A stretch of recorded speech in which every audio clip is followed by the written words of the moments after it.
Hey, everybody, welcome to the Orange and Brown Talk podcast, a Hey Mary Kay edition of the podcast. Dan Lobby with Mary Kay Cabot here on a Wednesday, recording this about 1:25. As of right now, and you never know in crazy draft and free agency season, for sure, this is our last pod of this week. So we'll be back with a full week of pods next week, including Tim and Lance are going to be jumping on to do draft pods every week in April. We're going to do those on Fridays. So you'll have all weekend to listen to those pods once we start doing those. So Mary Kay, let's make this one count. Questions from our Football Insider subscribers, cleveland.com/Browns, the blue banner at the top of the page. And we're going to start with Shannon from Lake Charles, Louisiana, who has been one of our longtime subscribers. I remember Shannon jumping on our post-game pods when we used to do those. He says, hey, Mary Kay, with the Giants signing Russell Wilson, do you feel they came to the conclusion that the top two quarterbacks are not obtainable after probably trying to move up to one or two? Did they tip off what the Browns might be thinking it to?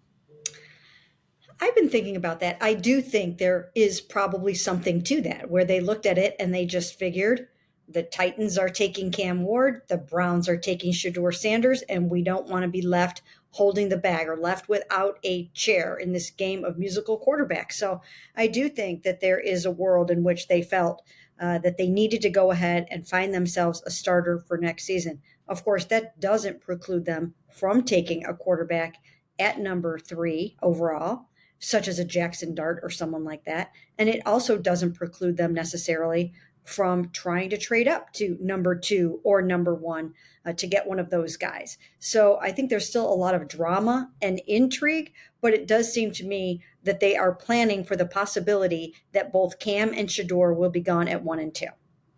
Yeah, that was my first thought too when they made that deal. Did this sort of tip off maybe some level of intel that they had? And I don't know that. I mean, Jameis didn't certainly preclude them from taking a guy. Russ maybe makes it a little more difficult to take a guy that high, but I don't think it rules them out. But it almost feels like maybe this makes it more likely that they take somebody later, whether it's a Tyler Shook, who we've talked about a lot on this pod, or maybe they take a Will Howard or a Kyle McCord or someone like that. This almost seems like if I were a Giants fan, I would almost feel like maybe that's more the move they're thinking here. It could also mean maybe the Giants have looked at this class and maybe they don't love the top two. That could be a possibility here as well. Yeah, it's a lot of stuff to unpack here with what's going on with these quarterbacks at the top of the draft. I mean, we know that this morning, as we're taping this on Wednesday, the Browns conducted a private workout with Cam Ward. So we can't even rule out the Browns trying to trade up to number 1 to get Cam Ward. Now, I wrote about this a fair amount yesterday and kind of dissected that whole possibility, but that can't be ruled out. The Titans are still willing to listen to offers, even though it really seems like they are going to draft Cam at number 1 overall. He seems to me to be far and away the best prospect in this class. If they see it that way, they'll stay right there and take him. But if they feel like they can maximize that pick and still get a quarterback that they really, really like or do something else, then maybe they will be open to it. And we've talked about this on this pod. I absolutely think that the Browns, if they really feel that way about Cam Ward, they are so close. They are so close to the top of the mountain that they should just go ahead and do whatever it takes to pick up that phone, make that offer to the Titans and see if they can't get him. I'm with you on that, especially because this is all we've heard all offseason from this team, from any player that's talked, whether it was to you at the Super Bowl in Radio Row or any of outside of Miles when he did his Radio Row tour, every other player at the time, and maybe Miles has come around to this too, has basically said they feel like they are a quarterback away. And again, we've talked about on this pod, it doesn't matter how anyone else feels. It matters how people in the Browns building feel about this roster and about how close they might be and how real that 3-14 was last season. And if that's the case, like if you truly believe that you're a quarterback away, that you're that close to in the next 2 years, if you figure out this quarterback position, you can be right back to where you want to be, then you do what you have to do to get the best quarterback in this draft if you believe in Cam Ward. And I just think you and I think are both on the same page as this. And it's funny because I mentioned Tim and Lance. I think they're actually the opposite. But I think Cam Ward is the best guy in this class. I think he is head and shoulder. I don't know, maybe not head and shoulders, but I think he's kind of one. And then Shador is, in my mind, I feel Shador actually might be a little bit closer to that next tier of quarterbacks. It doesn't mean I wouldn't take him at 2 if I had to, but I think Cam Ward is the best quarterback in this class. I do too. And when I watched his pro day yesterday and I watched him throwing again, and I really got an opportunity to look at that arm again, it is so tantalizing to watch how he throws that ball and to just watch how he moves athletically. And I think the thing that is intriguing about him and attractive about him, in addition to the arm talent, which is exceptional, is the fact that he's mobile and he moves really well and he's crazy agile too. And I think that's important in today's game. I really do. Whenever I hear Shador talk about, I'm a pocket passer, I'm a pocket passer, I'm a pocket passer, that it makes me nervous if I am evaluating him as an NFL quarterback, because that is not the wave of the future. It's not even the wave of the present. And he's not a big guy. He's going against some of the best defenses in the NFL in the AFC North if he lands here. And you have to be mobile to a degree.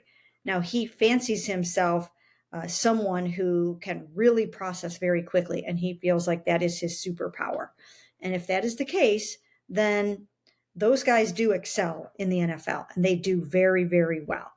But it just seems like the Browns were leaning towards more of the dual threat quarterback. That's where they were headed. That's what they liked. That's what they wanted. And so I keep coming back to that. I'm sure they really love Shador and they might end up taking him at number 2 overall. But I just have to wonder if they don't prefer more of a dual threat guy.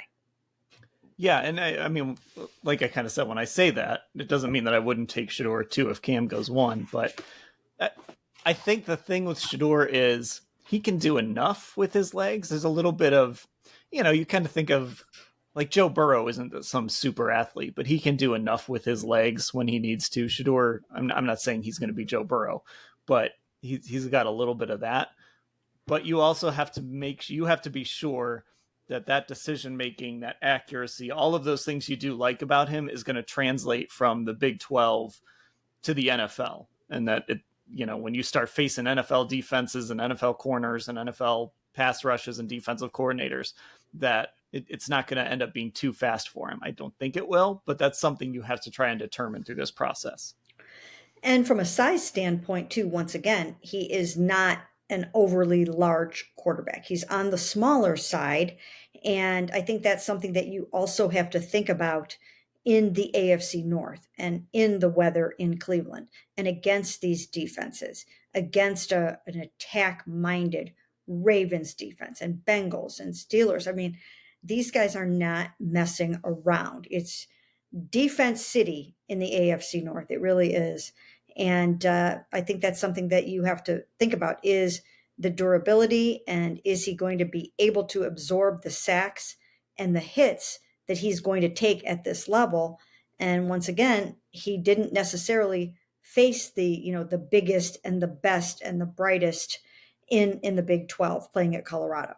So we'll have to see how that goes, how the Browns feel about it.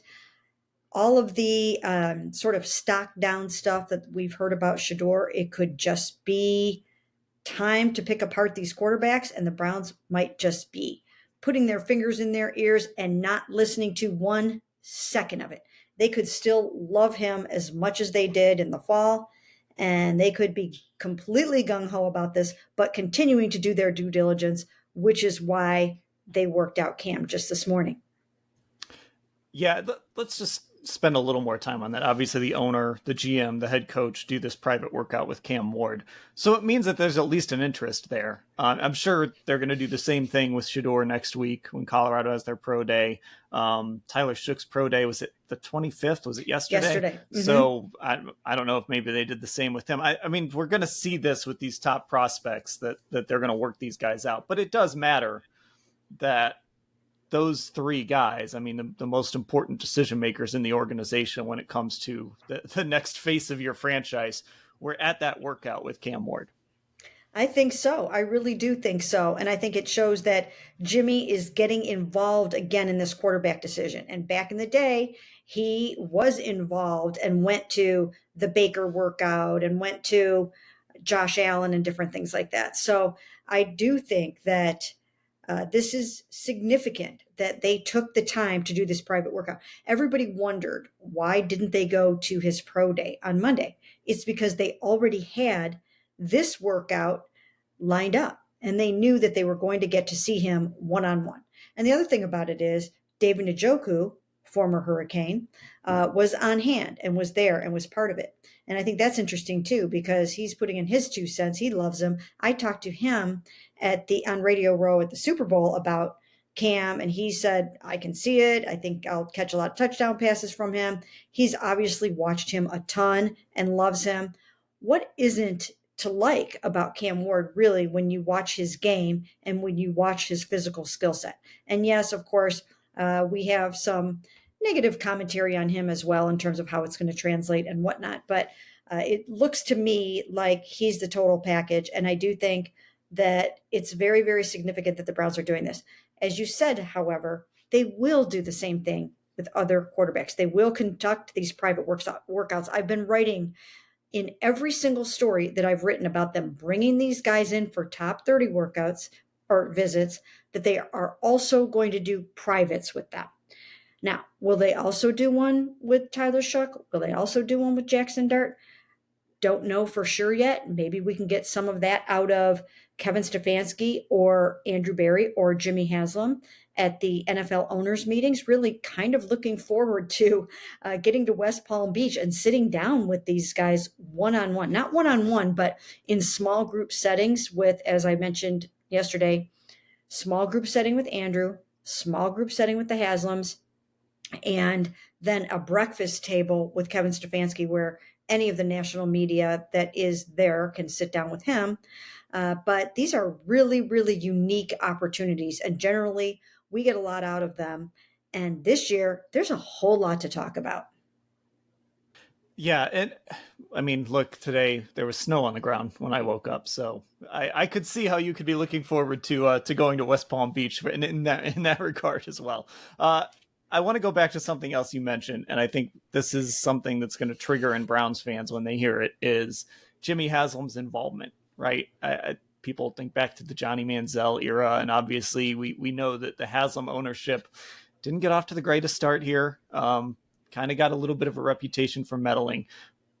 But I do think it's important to note that the owner has to be involved in this decision. Like, this is, again, this isn't taking, well, we don't think this isn't taking an edge rusher at number 2 or a corner, or, if you're taking a quarterback, that guy is your franchise. Like, he is the guy that you're going to put out there, that you're going to market. He's the face of your organization. You hope for the next 10 to 15 years. The owner has to be involved, and the owner has to, at the very least, say, yeah, I'm okay with this guy representing our franchise. Now, obviously, that might sound a little strange after the whole Deshaun Watson situation, but that almost makes it even more important that the owner is kind of vetting these guys and involved and signing off on this in some ways. So I don't think it's necessarily a bad thing that Jimmy would be involved in this, as long as he's letting his football people actually make the final, this is the football player we want decision. Yes, and he's learned to do that. He lets these guys make those decisions. Even with Deshaun Watson, it was the football people deciding to trade for Deshaun Watson, and then he came through with the fully guaranteed contract in the end, and that was his big role in it. But he let them determine that that is who they wanted. So he'll do that, but I don't see anything wrong with an owner wanting to be involved with a decision this large. At least he cares. He's got very, very deep pockets. He gives these guys all the money that they need and want to accomplish their goals. And so I don't have a problem with it. There are different ownership styles. There are all across the board. You have some that are completely hands off. You have some that are really hands on, like a Jerry Jones. And I think that Jimmy falls probably somewhere in the middle of the pack, or at least tends a little bit more towards being involved in decisions like these. So I think it's great. I think we'll see him at Shador's workout. I think we'll see him at other workouts if they do other privates like this. And we I have a cat fight going I on hear cats in the here. background. Okay, let's break it up, children. They're just kittens. Sorry about that. And the 16-week-old isn't exactly accepting the 8-week-old yet. So It takes time. These things take time. so sorry about that. But anyways, I digress. So yeah, I do think it's totally fine that Jimmy Haslam is involved in this decision, but not too involved. You definitely want Andrew and Kevin to be driving the bus on which quarterback they decide to take. And I do think the coaches need to have a large say in it as well. Okay, let's get to this question. This has to do with maybe not taking a quarterback with the number 2 pick. It comes from Ken in Durham, North Carolina. Hey, Mary Kay, if the Browns opt to draft a non-quarterback with the 2nd pick, would it make sense to try to trade back into the 1st round to get a quarterback just for the ability to have the 5th-year option?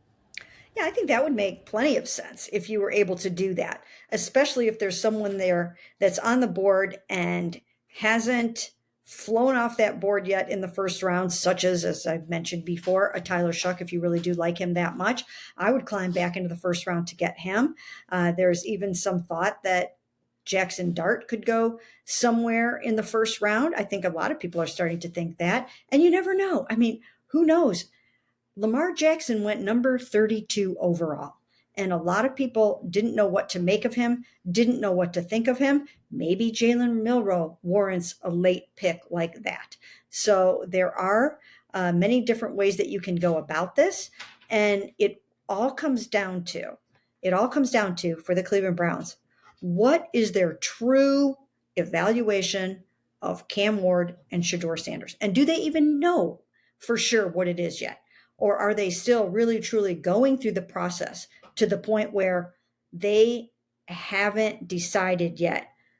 Do we want to go ahead and make some kind of a big trade offer to go up and get Cam Ward? Would we be perfectly happy taking Shedeur Sanders at number 2? Would we be absolutely fine going Travis Hunter, Abdul Carter at number 2 and taking a quarterback later? Do we want to trade down to number 6 and see what happens there? So I don't know that they know the answers to these things just yet. And again, maybe we'll have a better feel for it when we get to pin them down at the owners' meetings. But I suspect that they are still leaving their options open right now in every regard. I do think the 5th-year option is valuable. I'm a little bit torn. We talk a lot about it, and again, I think it gives you that extra year of control. But also, I think we've seen this with a guy like Jed Wills. We're seeing it with a guy like Greg Newsome. I almost wonder, like, to me, if I'm drafting a quarterback, I would hope that I have him extended before you even get to that 5th year, right? Like, if you get to that 5th year, that makes me wonder, like, okay, you probably didn't hit on that pick. Now, like I said, it gives you more time. I do think it is important to have it. But I also think, like, normally when you do hit on that 1st round pick, that guy's going to be extended before the 5th-year option even comes into play. Yeah, if you got it right, you are wrapping him up and you are not letting him go. Maybe you're signing off on the 5th-year option and then going back at it and negotiating that contract after you make sure you have the 5th-year option done, which happens after the 3rd year. But at that point, if you are sure about your guy and you really hope to be, then you want to be doing that extension. You want to be putting in that vote of confidence and locking him up. And I do think that the 5th-year option is important. So if you do have the opportunity to trade back and pick that up for a quarterback or another position, it's always a good thing to do. And again, they have 10 picks in this draft. And if they do get their quarterback this year, they probably could do without a few picks next year. So lots of different options here, and it's going to be interesting. I still find it really interesting that so many people keep mocking Abdul Carter to the Browns at number 2 overall. I am just not feeling that. I don't feel that. I don't know why, but I feel like their eggs are in the Myles Garrett basket financially and otherwise right now. And I don't know if they're going to go ahead and do something like that. Yeah, it's hard to kind of figure that out because I guess I could see why they would, but Andrew Barry always talks about, and really, smart GMs talk about like when there's depth at a position in the draft, you kind of use that to your advantage. And there is a lot of depth at edge rusher, and the Browns have the number 33 pick. Or they could move into the first round and take an edge rusher if, the board is playing out a certain way if they wanted to. So I'm kind of with you. I feel like it's never felt right to me, like this idea that the Browns are going to take Abdul Carter, and maybe we're just misreading the situation. And it's kind of like the Myles Garrett year where the Browns are just going to take the best guy available when they come up at number 2. But I don't know why, but I'm with you on this idea that it's just hard for me, and it's been hard for me to talk myself into the idea of them taking Carter. Yeah, I don't know. I'm just not feeling it. You start to try to read the tea leaves a little bit with the football team, and this is one where I just don't know if this is a move that they would make, even though as time goes on, they are going to need to start to think about life after Myles Garrett, but they just re-signed him through 2030. So that day isn't going to come super crazy soon. So I just don't know if they would do something like this. I think they'd like to have a compliment for him on the other side, but I don't know if they need to go with another generational guy at this moment when what they really need is a quarterback. Right. I mean, I could see them picking. I could talk myself into them picking Travis Hunter. Like that's one I could see where I wouldn't be shocked if they picked Travis Hunter at number 2 if they didn't go with a quarterback. But yeah, for whatever reason, I'm kind of with you with Abdul Carter. I just haven't been able to close my eyes and envision that. And it almost feels like we're going to be sitting here in May and then in training camp talking about their approach to that second edge rusher is more like throwing guys at it in waves. So Isaiah McGuire, Alex Wright, Joe, what is it? Tryon? Tryon Shoyinka. Yeah, Yes. that's right. Him. Yep. Um, a draft pick or two, kind of going at it in waves instead of having like that one marquee number. Obo is still around. I always forget about Obo. Throwing waves at it instead of just having that. This is our number 2 edge rusher. That's actually something I could envision us talking about in May or June. Yeah, and the other thing is, and this is probably a crazy notion because obviously you need those guys. But in today's game, in today's NFL, these guys are getting rid of the ball so much quicker. They're so mobile, and it's harder and harder. Those sacks are harder and harder to come by. Miles did have 14 sacks last season, but I think there were 2 games that he had 3 sacks in each of those Yeah, it was 2 games, Pittsburgh, and it was another game. I can't remember. right? The So he had, Chargers, right? The Chargers. He had like a yeah. bunch, all in So like 3 plays. right. So he had, yeah. So they had issues with not double teaming him in those games or not chipping him in those games, and they found out the hard way that you have to defend him a certain kind of way. So 2 games in which he had 6 sacks. So that means that the other 9, how many other sacks were there? 8 sacks in the other 16 football games. Am I doing the math correctly on that? You're close. No, in the other 15 15 in the other games. 15 Okay, games. so 8 sacks in the other 15 games. I mean, think about that. And that I think is a function of their quick gaming, the Browns, and then you've got the mobile quarterbacks, and they slip out of trouble. They step up away from sacks and things like that. So I think it still is important to have these amazing pass rushers, and you do want to get that pressure. But I just don't know if that would be the way that you would want to go with your number 2 overall pick. Yeah, I'm curious to sort of see how they approach that. And we know they've been big on interior pressure. Drafting Mike Hall last year, it feels. I'm with you. The idea of Abdul Carter, and maybe a month from now, or actually less than a month from now, we'll be shocked and they'll take Mm-hmm. Abdul Carter at number 2. But I do agree with you on that one. Okay, let's get to this question from Carlos in Plymouth, Massachusetts. Hey, Mary Kay, if we hypothesize that the Browns view Shook as a better quarterback choice than Sanders, how far down could they trade from the second pick in order to get additional draft assets and still feel super confident they would be able to draft him? I don't know how far you could go down, truthfully. If he is that sleeper it guy, and you're hearing some pretty widely respected NFL draft experts say some really good things about him, like Greg Cosell, like Lewis Riddick, like Todd McShay. These guys are really starting to come around on Tyler Shook. And if that's the case, then he's not a secret anymore. And I don't think that you could go back too very far at all.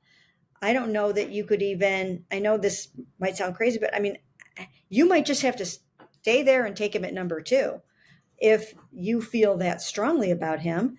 Because what if you risked everything to move back a little bit and somebody jumps your route and takes him? So I just don't know that you could do that. If you feel like he is your guy, I think you just have to take him wherever you're picking next, even if that's at number two.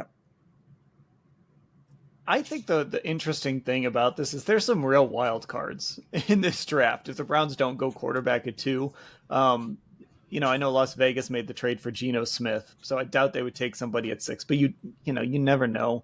But like a New Orleans at nine, do they want to kind of find their next guy? What if Arizona at 16 is like, you know what, we're a little bit tired of Kyler Murray, and we just want to find a young option there. And then the one that sticks out to me is what happens if, especially now that Russell Wilson is signed, what happens if Aaron Rodgers comes back to the Steelers and says, you know what, I'm done. I don't want to play football this year. I'm retiring. Well, now you've got the Steelers sitting there at number 21, and they don't have a quarterback. So I think there's like it's on the surface, it's kind of like, wait, you would really take Tyler Shook that high? But you do start to kind of game this out a little bit, and you see some of these teams where it's like if they get desperate, especially like a Pittsburgh, if they don't get Aaron Rodgers, that's when a guy like a Shook could go higher than you would expect, or even a Will Howard, or I don't know.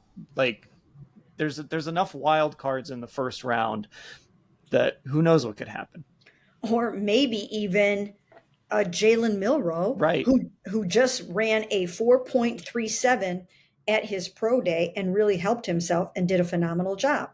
Now, because he had a shaky Senior Bowl, and because his college tape was a little bit iffy in some regards, and there were certain things that people didn't like about him, even at Alabama, I think his stock has seemingly fallen some in recent months, but he's someone that someone might be able to really see the beauty in, and maybe Mike Tomlin falls in love with him. Maybe he does. I mean, he's played against Lamar Jackson enough to know what a quarterback like that can do for you. And if they're willing to commit to the bit, which you would have to do with Jalen Milrow, then who knows? So anything can happen. Anything can happen with these quarterbacks. And there are others that are getting some run for even later, a little bit later, that you can take someone like a Kyle McCord. I've heard really, really good things about Kyle McCord and what he's going to be able to do. So yeah, I think the Steelers almost have to draft one of these quarterbacks if they find someone that they really like a lot. Okay, I've got one. I'm looking through the draft order here, and there's one that popped in my head as I got towards the end of the first round. What if Sean McVay is sitting there and he goes and knocks on Les Snead's door and he's like, "Hey, we got to get another. We can't do this. Let's renegotiate Matthew Stafford every year. He's getting older. We're going to need our next quarterback at some point." So what if the Rams are sitting there at 26 and they're like, "You know what? Let's do it. I love Tyler Shook. Let's just draft this guy, and he's going to sit behind Matthew Stafford. And then when it comes time next year for Matthew to make his decision, we've got our next guy in line." It's almost like the Chiefs Mahomes thing with Alex Smith. Like they knew, obviously they wanted to upgrade from Alex Smith. This wouldn't be necessarily wanting to upgrade from Matthew Stafford, but it would be we're going to need a quarterback at some point. Matthew Stafford's not going to play forever, and every year we're renegotiating this. So those are the things the Browns have to think about. And if Sean McVay tells Les Snead he loves a quarterback, I bet Les Snead's going to go get that quarterback. Right. And you're not hearing too much about what these teams think that could come out of the woodwork and steal some of these guys. This quarterback class was always and has always been billed as an inferior quarterback class, especially to last year's star-studded class where 6 of them went in the first round and most of them played, or all of them, I think, played in their first year, except for J.J. McCarthy, who was injured. So some of these teams that are really, really smart, good, amazing drafting teams and great personnel departments and coaches, they're going to find a diamond in the rough. And I could see somebody coming up and grabbing a Tyler Shough like that. And look, everybody laughs when you mention something like that or when a team does something like that, but it's just as easy to trade up into the draft and take a Trey Lance and make a mistake there as it is to take a flyer on a quarterback who some people are not sure about. And some of the best quarterbacks in the NFL right now are quarterbacks that teams were not sure about. And so I just think anything can happen with some of these QBs coming up on April 24th.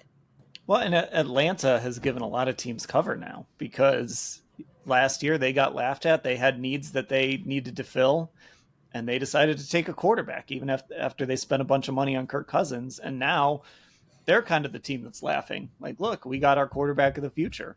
And y'all laughed at us a year ago, but now we're moving forward with Michael Penix, and we can kind of plan the future out. So I think that too was a big development because now it's like, okay, maybe a team like the Rams or a team, one of these other teams, sure, maybe they have other needs, but if they fall in love with a quarterback and they think he's their future, they can take him and they can almost point to the Atlanta model and say, look what happened in Atlanta. We're going to try and do the same thing. Right. And when you look at it from an economic standpoint, it makes a ton of sense because all you have to do is go take a chance and toss your hat into the ring at one of these quarterbacks in the first round, wherever you go in the first round, and see if you can develop him and make something out of him. And again, the college game has trickled up into the NFL. So it's easier to make the projection. It's easier to make the transition into the NFL. But with the price of quarterbacks escalating exponentially, my goodness, many of them are making over $50 million a year now. If you can find a bargain that you can have on a rookie contract for the next 5 years, then certainly you're going to want to do that. And that's why I think you will see some teams surprise people and go take a chance on someone in the back end of the first round. Okay, one more question here. This is more of a roster question from Christian in Hudson.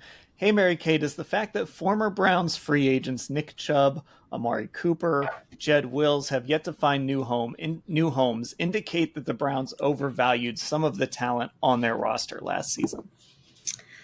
Not necessarily. I think in the case of a Cooper, sometimes when a receiver starts to get up there in years a little bit, you just start to see a drop off. And with receivers, it can be kind of a steep and quick thing. So we'll have to see where that one goes. And then as far as Nick Chubb is concerned, we know what's going on there. I think the Browns were pretty vocal about what they felt Nick was going to be able to do last year and that they were going to have to be patient with him and that he might not be himself in his first year back and that maybe this year he will be better.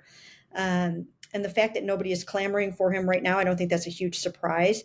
The longer it goes, I think the greater the chances are that he could end up back here. Elijah Moore, that's one where I think people are now starting to look for bargains in free agency. And he's one that with some good receivers in this draft, once again, do you want to go out and pay a bunch of money for a receiver or do you want to go draft a receiver and have him on a rookie contract? And then Jed Wills, I brought this up a few times before, and I just don't know if Jed is really ready to put himself out there yet. Okay, we're gonna let you go because it sounds like you got a cat fight to break up. We've been pushing this a little bit with these two kittens going at each other. So that'll do it for this edition of the Hey Mary Kay Orange and Brown Talk podcast. Those questions did come from our Football Insider subscribers. It's cleveland.com/Browns, the blue banner at the top of the page to get involved with that. We're on Instagram, Orange and Brown Talk. On YouTube, we put up our full pods now. So if you want to watch us talk, you can do that as Cleveland Browns on cleveland.com. We're also on Twitter. Look for Orange Brown Talk there. Mary Kay, I'll talk to you later. Sounds great.